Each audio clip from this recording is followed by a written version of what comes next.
Hello, my dear students. My name is Shakti, and I am an English lecturer since last 20 years. And today we will learn how to frame the interrogative negative sentences in the past indefinite tense.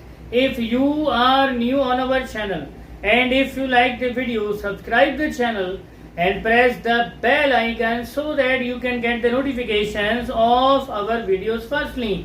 So without wasting a single second, let's get on to the topic, the framing of interrogative negative sentences in the past indefinite tense. In the previous classes, we had learned how to frame the interrogative sentences, and today firstly we will see what is the sentence making formula of interrogative negative sentences.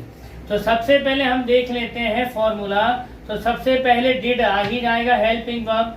Did के बाद हमको लगाना है subject, subject के बाद हमको लगाना है नॉट, नॉट के बाद हमको लगानी है मेन वर्ब की फर्स्ट फॉर्म।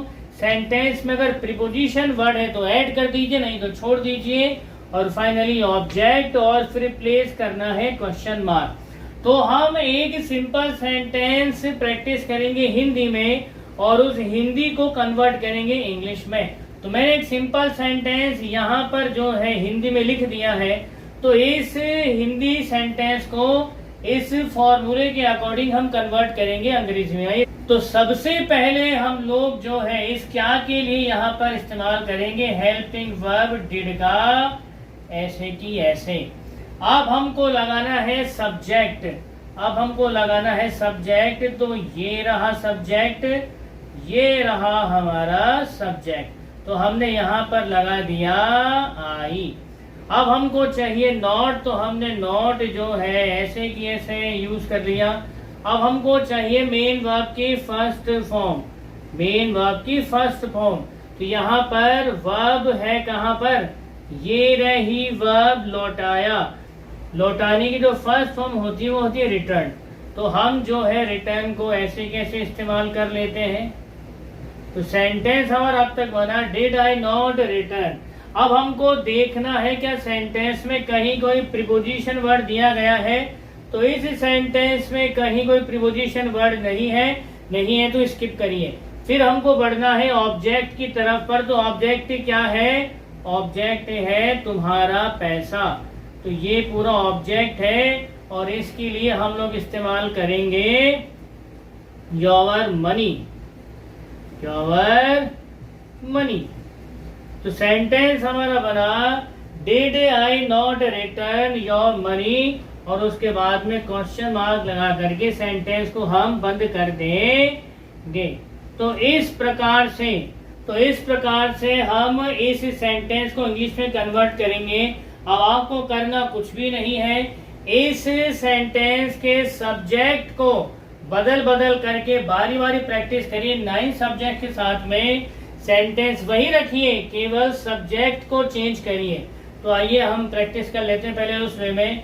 तो सबसे पहले मैंने लगाया डिड, डिड के बाद लगाया no, did we not return, did we not return your money, did we not return your money.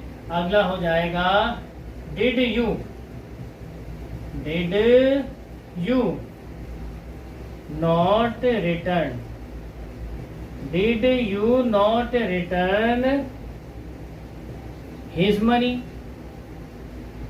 Did you not return his money. अगला आ जाएगा did they, did they, did they not return, did they not return your money, did they not return your money. तो इस तरह से आप इसी sentence को अलग अलग सब्जेक्ट के साथ में प्रैक्टिस करिए लिख करके इन 9 सब्जेक्ट्स के ऊपर। तो लिख करके प्रैक्टिस करने के बाद फिर आपको एक स्पोकन की प्रैक्टिस करनी है। किस तरह से मैं आपको एक क्विक जो है एक सेशन दे दे रहा हूँ स्पोकन का, ताकि आपको आइडिया हो जाए। तो सबसे पहले सब्जेक्ट हम लेते हैं आई, वर्ब रिटर्न पर तो हमने सेंटेंस फ्रेम कर ही दिया था। अब हम लेते हैं वर्ब डिपार्ट। डिपार्ट का मतलब होता है रवाना होना। तो सेंटेंस हमारा बना did I not depart from Delhi. अगला हमारा सब्जेक्ट है वी और वर्ब है हमारी स्टॉप। तो सेंटेंस अपन फ्रेम कर लेते हैं did we not stop for you at the railway station. अगला हमारा सब्जेक्ट है वी और वर्ब है हमारी टीयर। तो सेंटेंस हमारा बनेगा did you not tier my files in the office. अगला हमारा सब्जेक्ट है दे, वर्ब है हमारी ब्लास्ट। तो सेंटेंस बन जाएगा did they not blast a bomb. तो अगला हमारा सब्जेक्ट है ही। अगला हमारा सब्जेक्ट है ही, वर्ब है हमारी शट। तो सेंटेंस हमारा बन जाएगा did he not shut his shop. अगला हमारा सेंटेंस है शी और वर्ब है हमारी ऑल्टर। तो सेंटेंस हमारा बन जाएगा did she not alter your answer sheet. तो इस तरह से हम लोग अलग अलग वर्ब्स के साथ में प्रैक्टिस करेंगे। आप अपनी चॉइस की वर्ब्स लीजिए और अपना बोलने का, स्पोकन का एक खास स्टाइल डेवलप करिए। आप वर्ब्स चाहे आसान ले चाहे एडवांस ले, कंप्लीटली डिपेंड्स ऑन यू। याद रखिएगा, अंग्रेजी बोलना एक दिन में नहीं आएगा। कोई 10 मिनट की क्लास, 15 मिनट की क्लास, 1 घंटे की क्लास देख करके अंग्रेजी बोलना नहीं आता भैया। ये भाषा है और इसके लिए हार्डवर्क आपको करना ही पड़ेगा। एक दिन में आने वाली चीज नहीं है अंग्रेजी, लेकिन अगर आप मेहनत करते रहे तो एक दिन आपको जरूर आ जाएगी। तो keep on practising because practice makes a man perfect. ये डायलॉग हर बार बोलता हूं मैं क्योंकि बिल्कुल सही है।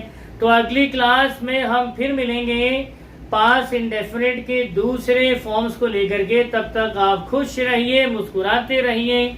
जय हिंद, जय भारत, वंदे मातरम।